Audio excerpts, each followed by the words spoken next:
नमस्कार दोस्तों, मैं सुनील कुमार आपका फिर से स्वागत करता हूं आपके अपने चैनल क्या ऐसा होता है।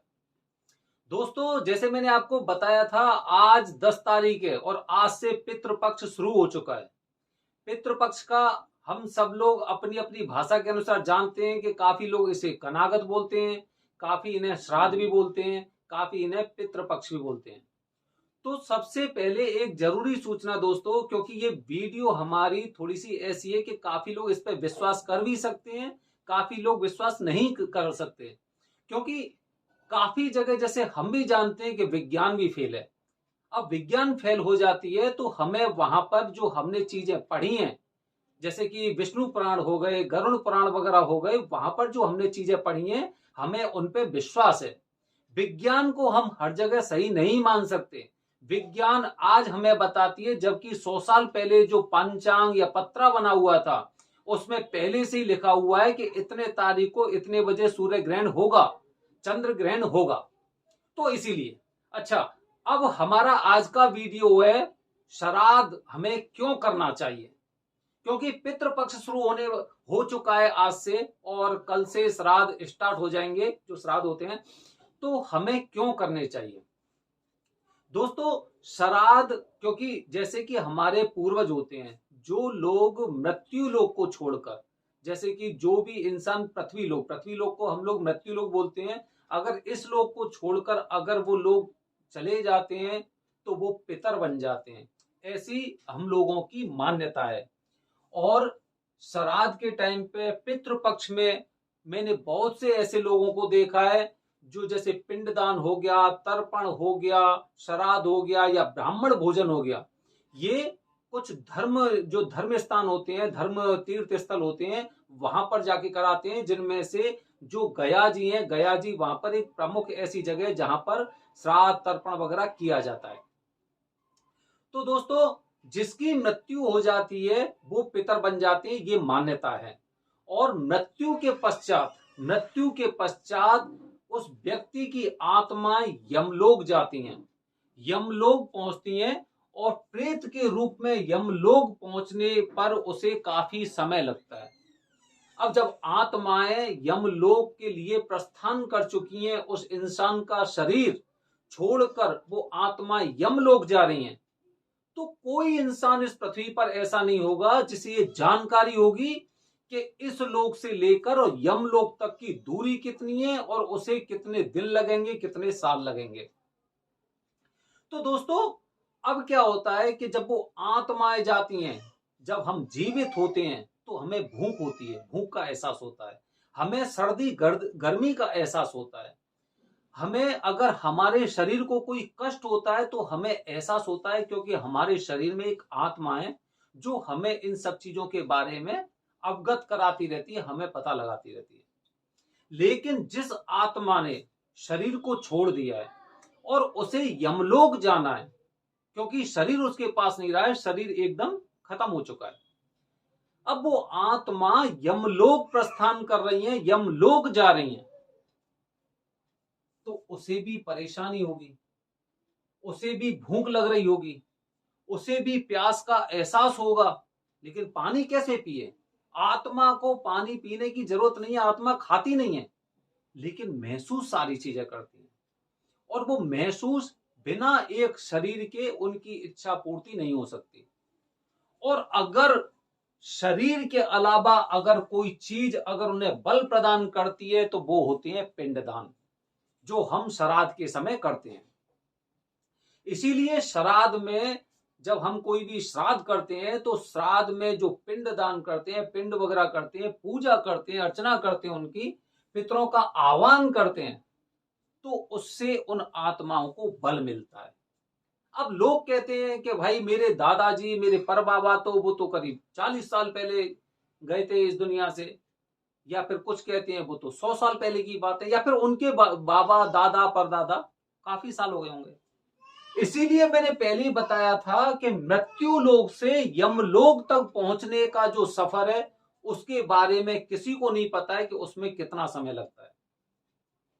इसीलिए जब हम श्राद्ध करते हैं, हम अपने पितरों के लिए जब वो पिंडदान करते हैं, तर्पण करते हैं, उनको पानी देते हैं, हम लोग ब्राह्मणों को भोजन कराते हैं, तो उससे जो हमने जो चीजें सीखी हैं वो ये चीज सीखी है कि उनको बल मिला है, वो बल आत्मा में गया है, जो आत्मा उनकी विचरण कर रही है। कहां पर विचरण कर रही हैं? हो सकता है वो यमलोक में हो, क्योंकि जब इंसान की आत्माएं जाती हैं तो यमलोक से जाते हुए या तो वो देवलोक में जाती हैं या पितृलोक में जाती हैं। यमलोक में आत्माएं वो रहती हैं जो दुर्घटनावश जिन्होंने इस पृथ्वी को छोड़ा है। किसी का एक्सीडेंट हो गया, किसी को भाई जो बैल होता है, बैल के सींग ने मार दिया उसे, उसी से मर गया। कोई आदमी छत पे से गिर पड़ा, किसी को सांप काट गया। इस तरह से दुर्घटना बस अगर किसी ने अगर पृथ्वी छोड़ी है तो उसकी आत्माएं यमलोक में रहती हैं। काफी लोग सुसाइड कर लेते हैं, आत्महत्या कर लेते हैं, तो वो उन लोगों को जो एक नेचुरल जो डेथ होती है वो नहीं मिली उन्हें। इसीलिए दुर्घटनावश वाली जो आत्माएं होती हैं वो यमलोक में रहती हैं, और वो कब तक रहती हैं उसका किसी को कुछ भी पता नहीं है, जब तक उनका इलाज नहीं कराया जाए। इसीलिए पितृदोष की पूजा कराई जाती है। कुछ लोग ऐसे होते हैं कर्मों के आधार पर वो देवलोक जा रहे हैं या पितृलोक जा रहे हैं, वहां पर ही वो विचरण करते हैं उनकी आत्माएं, जब तक उन्हें एक नई योनि नहीं मिल जाती है।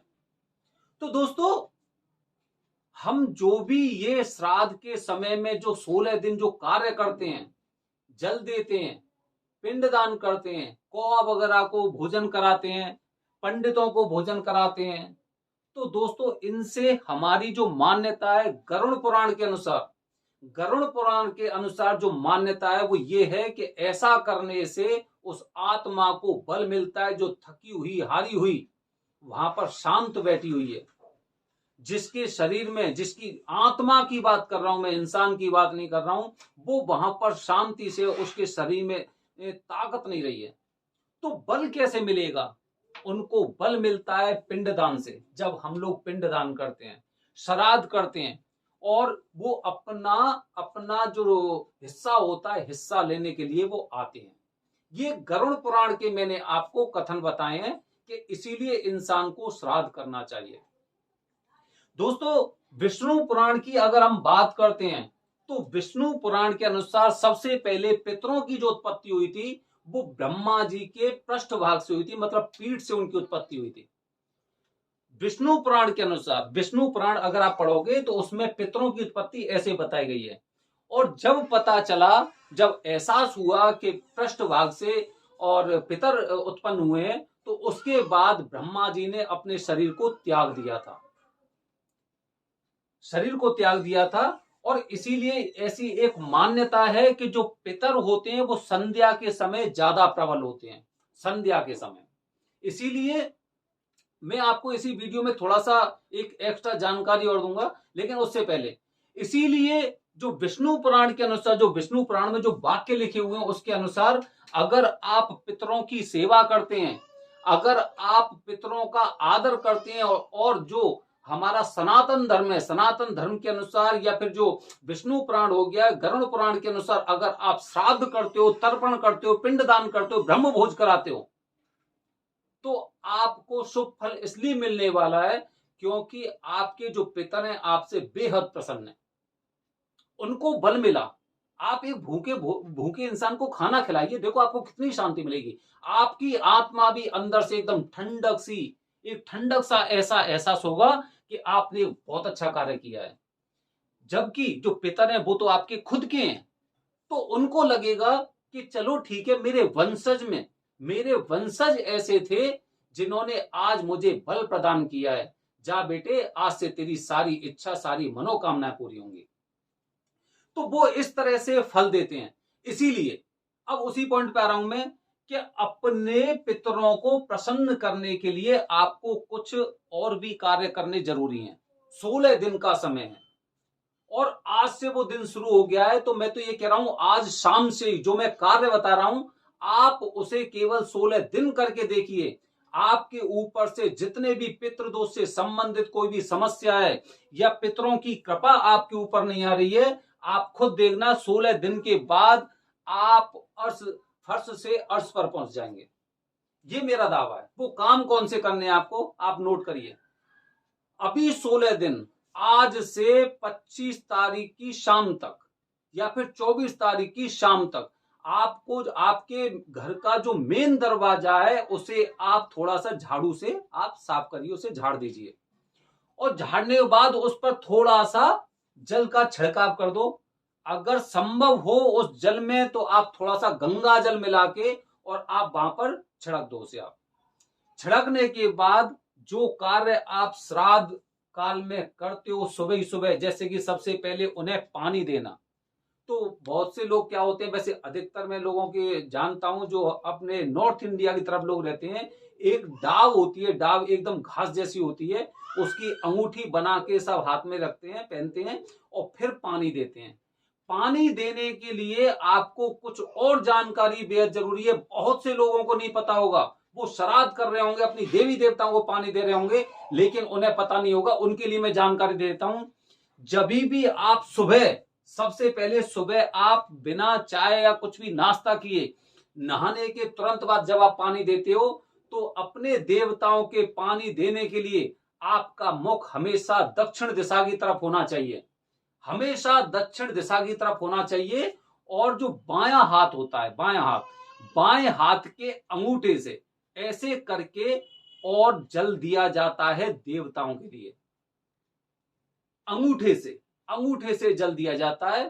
तब वो जो कार्य किया आपने वो देवताओं को एकदम सीधा मिलता है और तुरंत प्रभाव से मिलता है। बहुत से लोग पानी ऐसे करके देते हैं, ऐसे पानी नहीं देना चाहिए, बल्कि ऐसे करके देना चाहिए, अंगूठे के बल से, उल्टे हाथ के अंगूठे से, उससे पानी देना चाहिए। तो दोस्तों इसीलिए हम लोग श्राद्ध करते हैं, क्योंकि यमलोक में जहां पर दुर्घटनावश लोग गए हुए हैं या फिर जो पितरलोक हो गया या देवलोक हो गया, वहां से हमारे जो पूर्वज हैं उनको कोई योनि नहीं मिली है, तो वो वहां पर विचरण कर रहे हैं, उनकी आत्माएं वहां पर अभी भी हैं। तो उनकी आत्माओं को बल प्रदान करने के लिए हम लोग श्राद्ध करते हैं।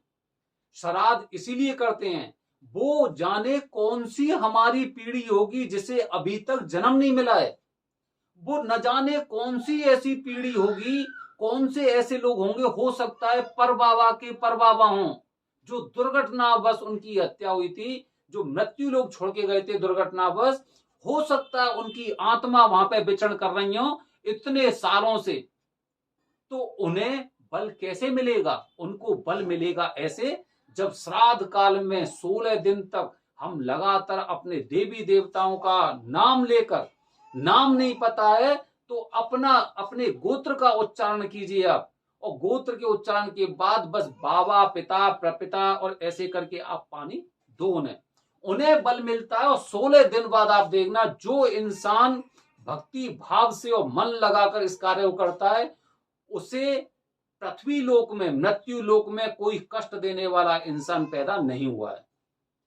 दोस्तों कल मैं बताऊंगा आपको कुछ और पितृपक्ष के बारे में जानकारी।